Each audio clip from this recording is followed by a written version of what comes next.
हाय बच्चों, मैं प्रवीण कुमार सोनकर। आज संख्या पद्धति का हम लोग दूसरा लेक्चर, दूसरा भाग पढ़ेंगे। वीडियो देखने से पहले वीडियो को लाइक, सब्सक्राइब और बेल आइकन जरूर दबाएं और कमेंट करना न भूलें। ठीक है, आइए हम लोग अपने संख्या पद्धति का दूसरा भाग पढ़ते हैं। संख्या पद्धति।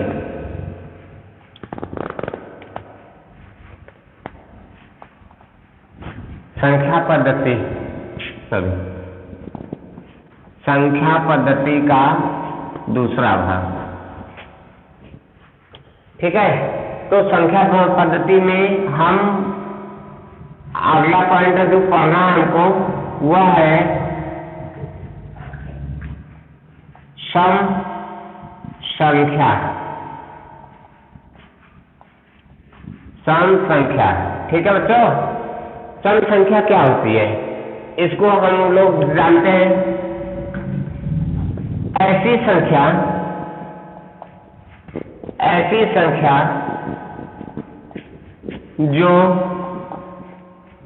दो से पूर्णतः विभाजित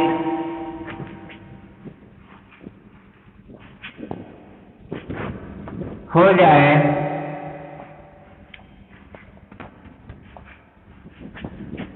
उस संख्या को सम संख्या कहते हैं।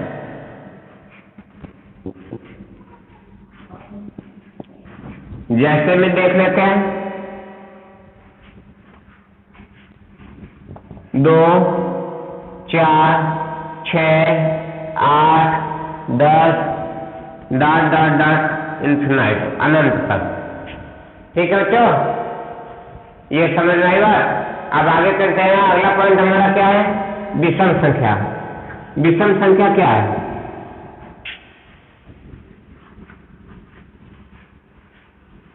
क्या देखते हैं? विषम संख्या। विषम संख्या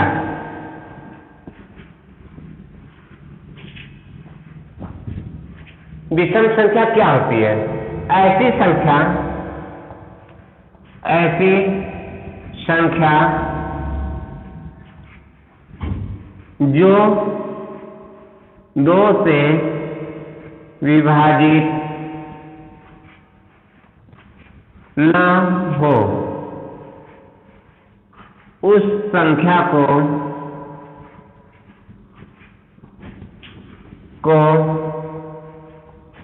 विषम संख्या कहते हैं। जैसे 1, 3, 5, 7, 9, 11 ...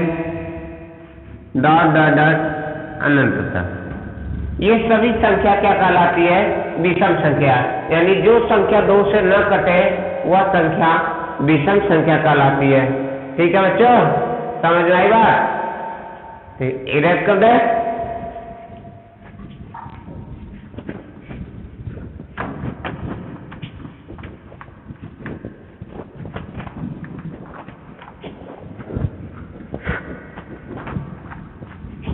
हम लोग सम और विषम पढ़ लिए। अब अगला पॉइंट है सम भाज्य संख्या।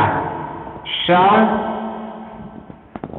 भाज्य संख्या।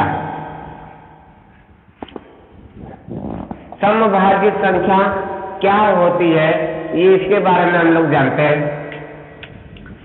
ऐसी संख्या जो सम हो तथा भाज्य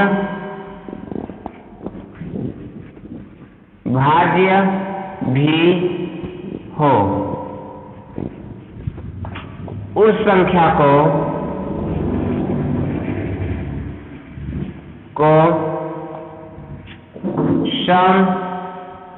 समभाज्य संख्या कहते हैं।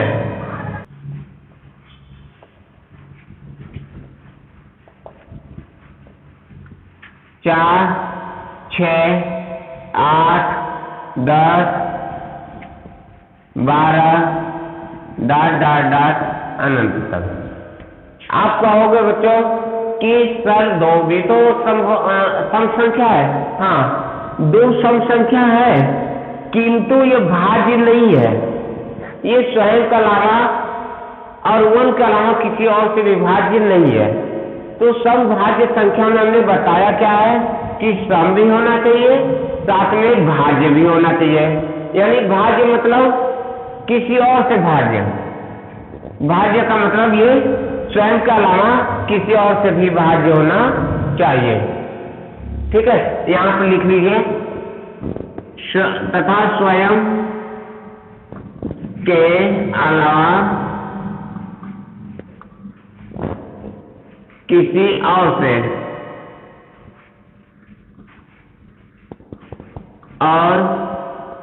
से भाज्य भी हो, उस संख्या को हम समभाज्य संख्या कहेंगे। ठीक है, समझ आई बात? ठीक, मिटाए।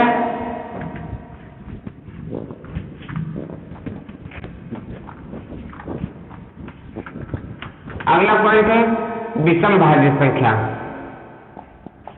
विषम भाज्य संख्या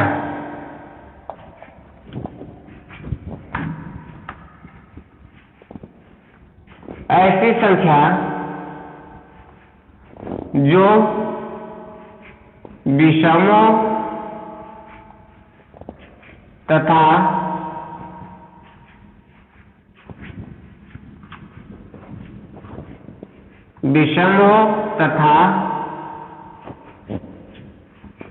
स्वयं के अलावा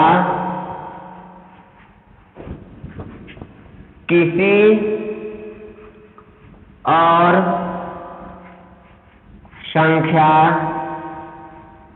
से भाज्य हो, उस संख्या को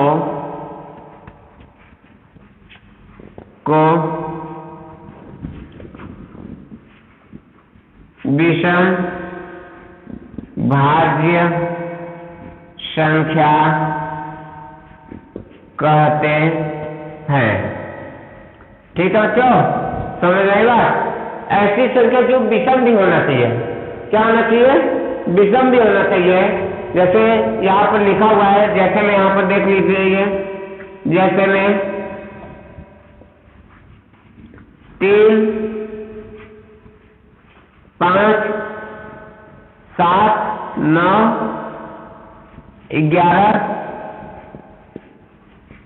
13, 15 इतनी चीजों को हमने लिखा, लेकिन इसमें विषम और साथ में भाज्य सिर्फ 9 और 15 हो गए।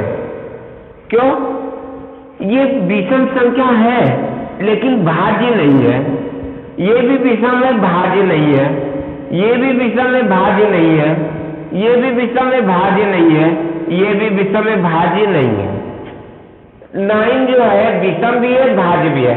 देखिए ये स्वयं का अलावा 3 के टेबल में आएगा और 9 के टेबल में। ये देखिए 3 के टेबल में, 5 के टेबल में और 15 के टेबल में। यानी स्वयं के अलावा किसी और से भी यह संख्या कट रही है। इसके अलावा और क्या क्या संख्या कट सकती है? 21 होगी, 25 होगी, 27, 33 आदि। मतलब ये सब जितने भी संख्या आएंगी ऐसे विषम भी होना चाहिए, साथ में स्वयं का अलावा किसी और से भी विभाज्य होना चाहिए। इसलिए सम विभाज्य संख्या में हम 3 इन सभी संख्याओं को नहीं रख सकते। तो हमारा सम विषम और भाज्य संख्या क्या होगी? 9, 15, 21, 25, 27, 33 आदि वगैरह इसके आगे अनंत तक चली जाएगी। ठीक है, इतनी बात समझ में आई बच्चों? फिर इरेज कर दें।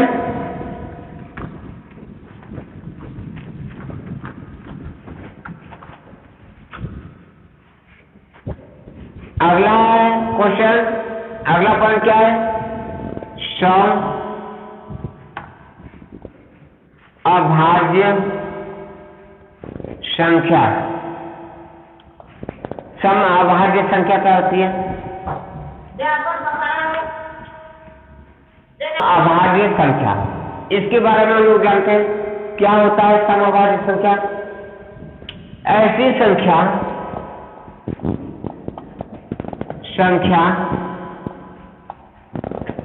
जो सम हो तथा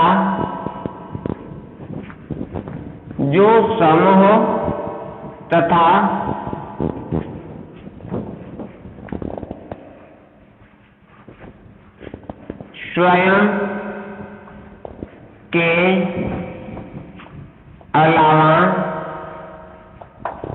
किसी अन्य संख्या से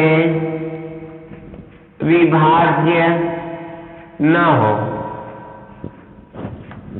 उस संख्या को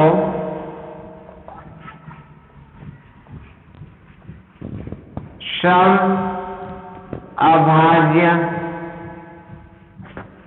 संख्या कहते हैं। ठीक है, तो जैसे में देख लेते हैं। जैसे में 2, केवल 2 ही एक ऐसी संख्या है जो सम भी है और अभाज्य भी है, यानी विभाज्य नहीं है। ठीक है, तो ये संख्या जो स्वयं के अलावा किसी और से विभाज्य नहीं है, इसलिए केवल 2 को हम क्या कहेंगे?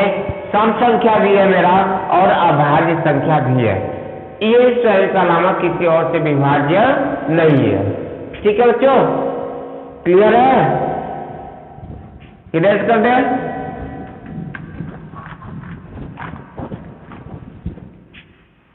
अगला पॉइंट है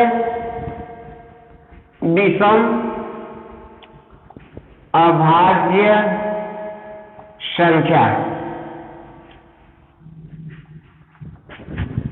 ऐसी संख्या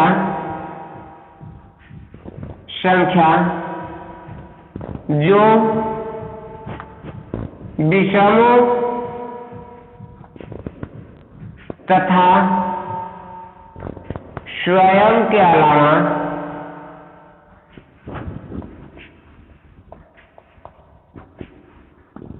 किसी अन्य संख्या से विभाज्य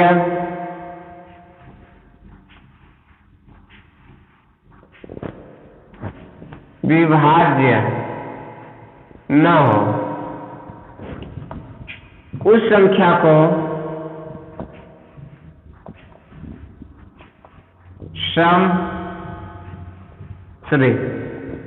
विषम भाज्य संख्या, उस संख्या को विषम अभाज्य संख्या कहते हैं। जैसे में देख लेते हैं, जैसे 3, 5, 7, 11, 13। तो ऐसी संख्या आप देखिए, ये संख्या विषम भी है और साथ में अभाज्य, इसलिए स्वयं के अलावा और 1 के अलावा किसी और से ये विभाजित नहीं होगी। 1 तो सभी संख्या को विभाज्य कर सकती है, किंतु अन्य कोई संख्या इनको विभाज्य नहीं कर सकती। ये संख्याएं सब केवल अपने आप से ही विभाज्य होगी। तो विषम अभाज्य संख्या में ये संख्या तो विषम भी है और अभाज्य संख्या भी है, यानी स्वयं के अलावा ये किसी और से विभाज्य नहीं है। ठीक है बच्चों, समझ आई बात? इरेज करते हैं इसको।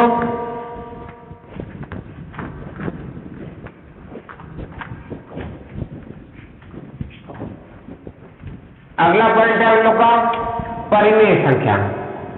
परिमेय संख्या,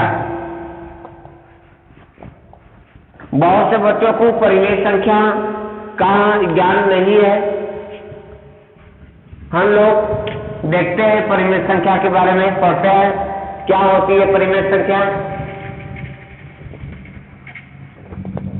ऐसी संख्या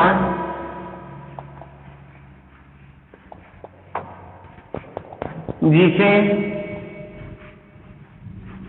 हम P/Q के रूप में लिख सकते हैं। उस संख्या को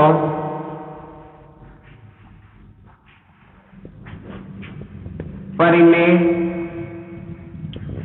संख्या कहते हैं। जैसे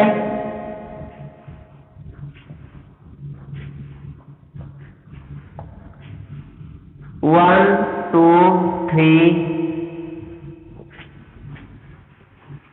3/5 7/8 0/5 माइनस का 5/6 माइनस का 8/7,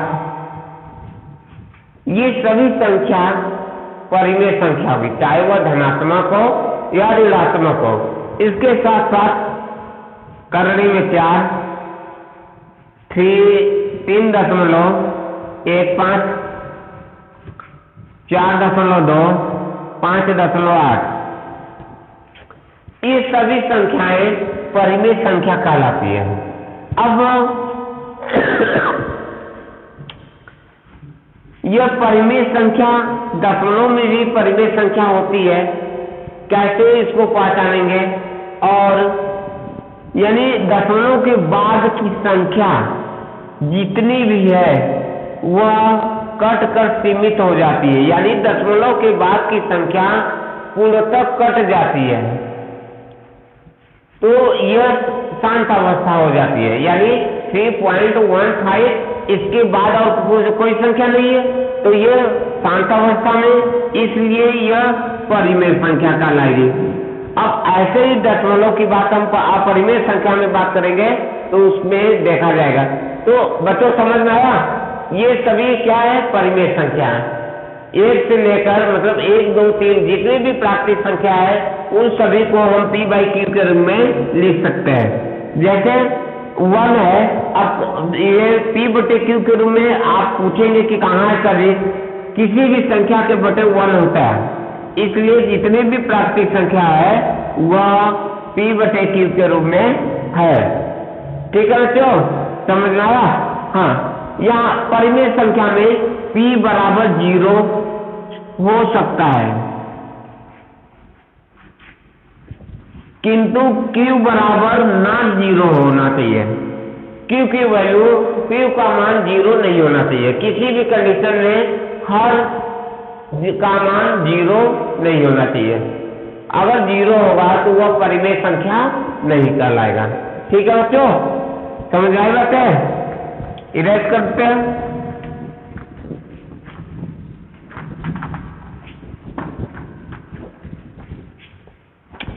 अपरिमेय संख्या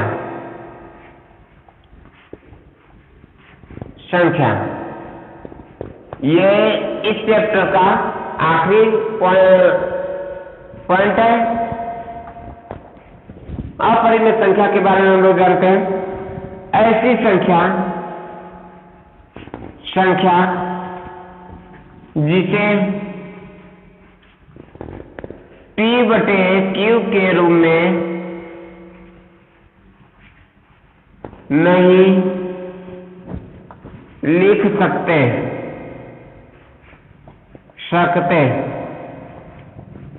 उस संख्या को अपरिमेय संख्या कहते हैं। संख्या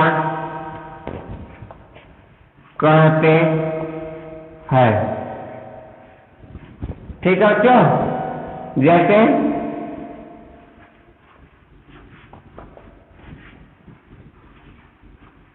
3.175 3.333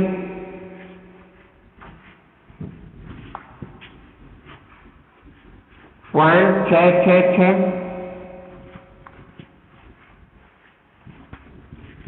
ये सभी संख्या अपरिमेय संख्या। इसके साथ साथ ये अपरिमेय संख्या है, करणी में 3 भी अपरिमेय संख्या है, करणी में 5 भी अपरिमेय संख्या है, और करणी में 7 भी। ऐसे बहुत से होंगे। ये क्यों अपरिमेय संख्या है? अभी इसके पहले हमने कहा था 3.5 यह परिमेय है, किंतु यह अपरिमेय है। क्यों? क्योंकि ये संख्या शांत अवस्था में है। ये कहां तक, इसकी सीमा सीमित है ना। जैसे 2 का भाग 3 में अगर देते हैं तो 2 एकम 2, फिर दशमलव लगाकर एक 0 बढ़ाएंगे तो ये क्या होगा, 2 पंजा 10। देखिए ये पूर्णता कर गया, सीमित हो गया। इसलिए ये शांत अवस्था में, ये 1.5 से पूछा जाएगा कि परिमेय है कि अपरिमेय, तो आप कहेंगे परिमेय। क्यों? क्योंकि ये देखिए पूर्णता कर गया, ये शांत अवस्था होगी। लेकिन ये क्या है, अशांत अवस्था है। जैसे क्लास में अभिषेक जो है, बात मना करने पर वह बातें करता रहता है, यानी बात को वह नहीं मानता है। तो इसका मतलब है कि वह अशांत है। और किसी को हम एक बार डांट दें तो वह शांत हो जाता है, तो इसका मतलब वह परिमेय है। तो शांत अवस्था में जो हो जाए वह परिमेय है, जो शांत अवस्था में लो अपरिमेय। इसको लिखते जाओ अनंत तक, इसकी सीमा ही नहीं है कि कहां तक ये जाएगी, ठीक है। इसलिए यह अशांत अवस्था है। अशांत को हम क्या कहेंगे, अपरिमेय संख्या। पाई भी अपरिमेय संख्या है, करणी में 3 भी अपरिमेय संख्या, करणी में 5 भी अपरिमेय संख्या। अब आप पूछेंगे कि सर आप तो बताए कि करणी में 4 ये परिमेय संख्या बताए। हाँ, ये परिमेय संख्या होगा। देखिए 4 का वर्गमूल 2 होता है, 4 का वर्गमूल 2 होगा ना, तो ये बाहर निकल जाएगा, तो ये क्या हो जाएगा, आपका परिमेय संख्या होगा, ठीक है। और इसका वर्गमूल आप निकालते जाइए, वह निकलता चला जाएगा। करणी में 2 भी अपरिमेय संख्या है। क्यों? करणी में 2 का मान 1.414 ऐसे ही आता चला जाएगा। इसलिए यह सभी क्या है, अपरिमेय संख्या। ठीक है बच्चों, आज का चैप्टर खत्म, संख्या पद्धति समाप्त। ठीक है।